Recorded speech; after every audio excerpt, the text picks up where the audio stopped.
saya akan bicara tentang satu topik yang sangat penting untuk kita semua.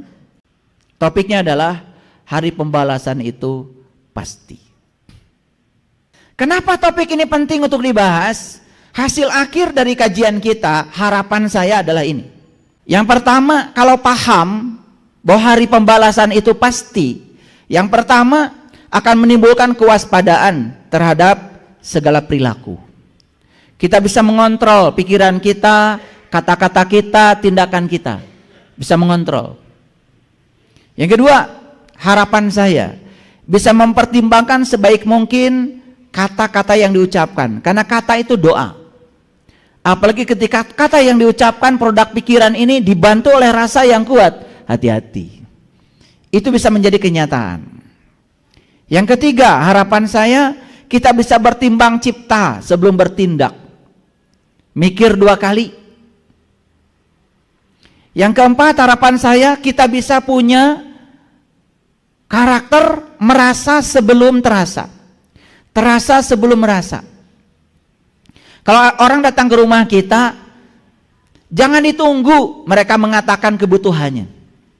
Kalau bisa kita sudah bisa merasakan dia datang butuh apa. Itu baru keren itu.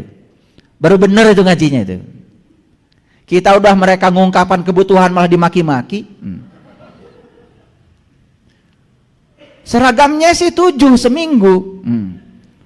Tapi setiap ada orang datang ke rumah sudah dicurigai. Udah dipasang bemo. Udah manyun. Gara-gara disuguhi ditawarin makan. Datang saja sudah penuh dengan curiga. Padahal yang datang saudaranya sendiri. Coba. Ketika orang datang ke rumah kita mereka tidak nyaman. Sudah jelas kita bukan ahli surga. Kata Rasul ciri ahli surga itu, tetangganya datang ke rumah kita, rindu di rumah kita dan sulit untuk pulang di rumah kita. Gitu nggak kira-kira kalau tamu datang ke rumah kita? Kalau tamu datang ke rumah kita baru aja datang udah pengen pergi lagi, berarti mereka nggak nyaman loh dengan perangai kita, nggak nyaman dengan energi kita. Ada masalah dengan kita, ada masalah. Nah ini harapan saya, belajar merasa sebelum terasa. Ya, ini harus dilatih, hadirin, harus dilatih. Yang kelima, harapan saya kita bisa tepa salira. Tepa salira itu bisa memperlakukan orang lain seperti kita memperlakukan diri kita sendiri. Yang keenam, tidak menjadi penghambat bagi orang lain yang sedang melunasi utang karmanya sendiri. Yang ketujuh, mampu berdamai dengan segala keadaan. Ini harapan saya, harapan saya. Oleh karena itu, kita mulai. Jadi judulnya apa? Ya, hari pembalasan itu pasti. Saya sadari semua yang terjadi dalam kehidupan saya hari ini itu adalah pelunasan utang saya dari kehidupan yang sebelumnya. Beres. Itu yang disebut dengan penerimaan. Kalau kita tidak menggunakan konsep ini, sampai kapanpun kita tidak akan bisa menerima. Tidak ada yang buruk. Gak ada yang buruk. Yang buruk itu penilaian kita terhadap peristiwa. Itu karena kita tidak punya pengetahuan. Makanya kebenaran itu syaratnya 5. 1, ya, kita harus punya pengetahuan. 2, harus punya cinta. 3, harus punya keadilan. Yang keempat, harus punya pengabdian. Yang kelima, harus punya kesabaran. Apa artinya sabar? Sabar itu menerima realitas tanpa sedikit pun penghakiman. Itu sabar. Semesta ini adalah sekolah kehidupan, di mana di kehidupan ini semua peristiwa akan menjadi kurikulum pembelajaran kita untuk menyelesaikan semua urusan-urusan kita agar kita saat pulang ke sana tidak punya kaitan lagi.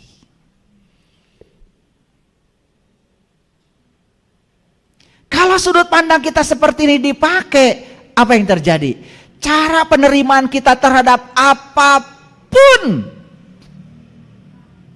sangat mudah dan enteng. Maaf. Pasangan kita selingkuh. Gimana cara menerimanya? Jangan-jangan saya dulu pernah hidup bersama dengan dia. di peran yang berbeda. Saya pernah selingkuh pada dia, dan dia sekarang selingkuhi saya. Ya Allah, kalau ini cara Engkau untuk melunasi utangku, aku terima. Beres nggak? Beres. Kosong nggak pengadilan agama? Kosong. Laku nggak pengacara? Nggak. Perlu sogok-sogokan? Nggak. Selamat nggak anak? Selamat. Tidur bareng lagi? Lebih asik kan? Sesederhana itu sebetulnya. Nah, kita ini kalau ada masalah, kemudian fokus kita pada masalah, masalahnya tambah banyak. Tidak berfokus pada solusi. Coba kalau ada masalah, fokus pada solusi, gak ada masalah. Karena masalah terbesar kita adalah pikiran kita bermasalah. Silakan, punya masalah apa? Ketemu saya jadi hilang, gak ada masalah. Ada yang cerita, ayah katanya saya ditipu orang. Terus masalahnya apa? Masalahnya apa? Bisa jelaskan.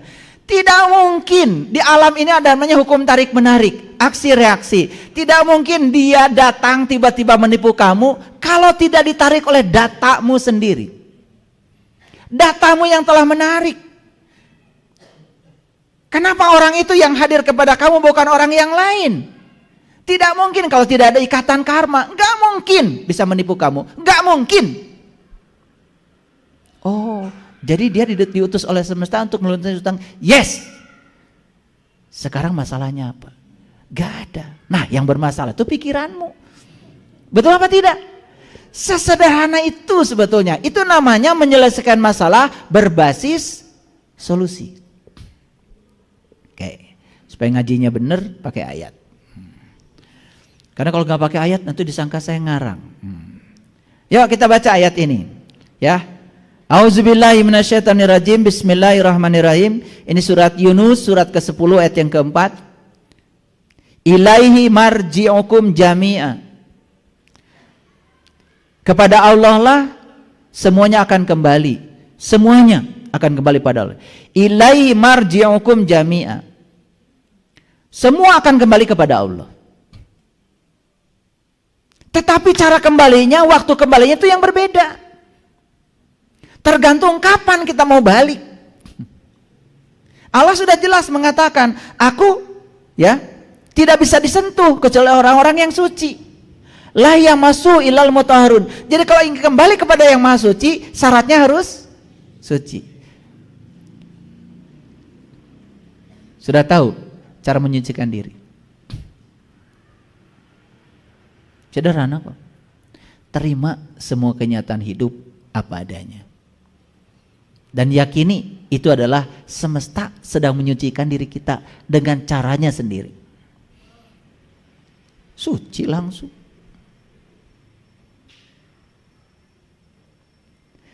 Sesederhana itu sebetulnya.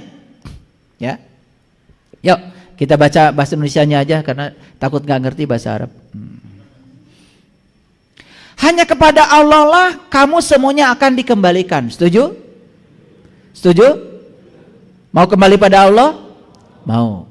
Karena kita berasal dari Allah, harus kembali kepada Allah. Syaratnya apa tadi? Syaratnya harus sudah seperti Dia. Nih. Air, kalau gabung dengan air, langsung bersenyawa. Tapi air gabung dengan minyak, tidak bisa bersenyawa. Apakah minyak itu ada airnya? Ada. Tetapi air yang terkotori oleh zat lain. Begitu kotorannya dilepaskan, kan sisanya air. Begitu digabungkan dengan air, baru bisa bersenyawa. Kira-kira begitulah ilmiahnya. Jadi ruhku ditiupkan oleh Dia kepada kita itu asli, murni, membawa sifat-sifat Dia. Tetapi begitu kita menjalankan tugas di kehidupan ini, ruhku itu banyak menyimpang. Yang menyimpang bukan ruhnya, jiwa yang ada dalam ruh. Makanya ruh dengan jiwa berbeda. Bagian dari ruh itu namanya jiwa. Nah, jiwa yang terkoyak karena terkotori oleh unsur lain, itu yang disebut dengan jiwa. Jadi ruh yang terkoyak karena terkotori oleh unsur lain, itu yang namanya jiwa. Jadi jiwa itu ruh yang terkoyak sebetulnya. Terkoyak karena ada ketidakmurnian melekat. Nah, ketika dia masih mengandung ketidakmurnian, dia tidak akan bisa pulang. Nih, hadirin semuanya. Sebetulnya dalam hidup itu nggak ada yang namanya musibah, nggak ada yang namanya berkah. Yang ada cuma kebenaran. Dan semesta akan memaksa kita untuk bersih sebersih-bersihnya sampai kita sudah bisa menerimanya.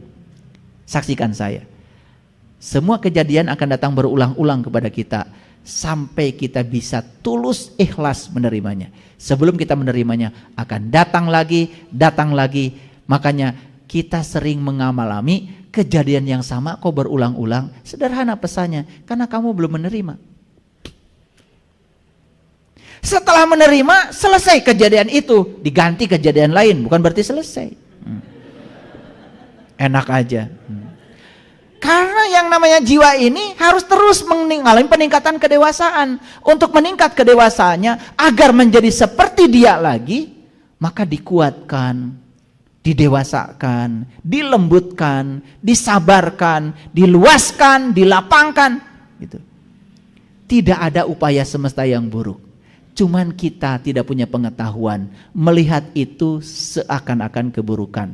Karena dari kecil kita sudah terjebak benar salah, berkah musibah, baik buruk, itu yang menyebabkan jadi hambatan bagi kita. Padahal setiap realitas itu adalah kebenaran. Tidak ada satu peristiwa di semesta pun yang terjadi tanpa kehadiran dia, bukan? Itulah kalimat la ilaha illallah. Jadi la ilaha illallah itu yang mana sih? Yang bukan dia. Itu la ilaha illallah itu. Jadi bukan ditulis di mobil. Jadi akhlak, jadi karakter diri. Gitu. Dan saya tahu yang la ilaha illallah sudah menjadi akhlak, dengan la ilaha illallahnya baru bacaan di mulut, saya tahu. Saya bisa tahu kok satu-satu.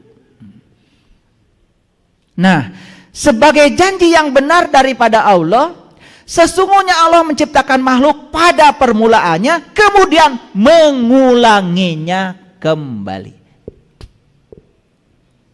Itu yang namanya siklus. Jadi kalau kita tidak suka dengan istilah siklus, ya terus mau seperti apa saya menjelaskannya? Karena siklus ini bukan soal keyakinan, ini sudah jadi hukum alam. Gak percaya? Yuk lihat sekarang. Ada orang mati dikubur, di mana dikuburnya? Di tanah. Hilang gak lama-kelamaan? Hilang. Menyatu dengan siapa? Dengan tanah. Jadi atom-atom yang di tubuh kita diurai lagi. Yang mineral air ke air, yang kalsium ke kalsium, yang magnesium ke magnesium, yang aurum ke aurum, hidrargium ke, itu ada 140 unsur di semesta ini akan kembali ke unsurnya masing-masing. Setelah itu menyatu dengan tanah. Berikutnya apa? Kalian kan nanam singkong. Singkong ngambil makanan dari mana? Dari tanah. Makanan yang diambil apa? Apa? Semua unsur-unsur yang ada di tanah, termasuk tubuh yang sudah menyatu dengan tanah, kan sudah jadi tanah lagi. Betul apa tidak? Jadi singkong, jadi kangkung, jadi tomat, jadi toge. Dimakan siapa? Dimakan siapa? Dimakan kalian. Kita saya nggak ikut makan. Setelah dimakan jadi apa? Jadi saripati makanan yang namanya sel sperma, sel telur. Berpelukan, kan jadi lagi. Sesederhana itu kok. Betul nggak? Jadi tubuh ini bersiklus apa tidak? Bersiklus. Nanti tubuh saya ditinggalkan kan oleh diri sejati saya. Dikubur? Ya terserah. Mau dikubur, mau dibakar, mau jatuh di laut, mau dimakan ikan, ujung-ujungnya dimakan manusia lagi. Betul apa tidak? Yang jatuh di laut dimakan ikan, ikannya dimakan kalian juga, nggak dimakan saya ya.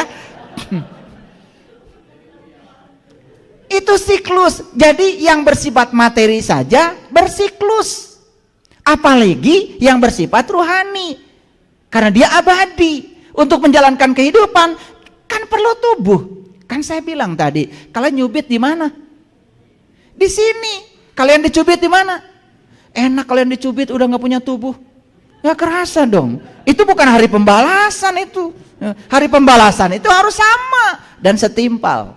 Fama ya'mal misqala dzarratin wa may ya'mal misqala dzarratin. Pinter kalian. Udah ngelotok ayatnya. Cuman kesadarannya nggak ada, itu aja.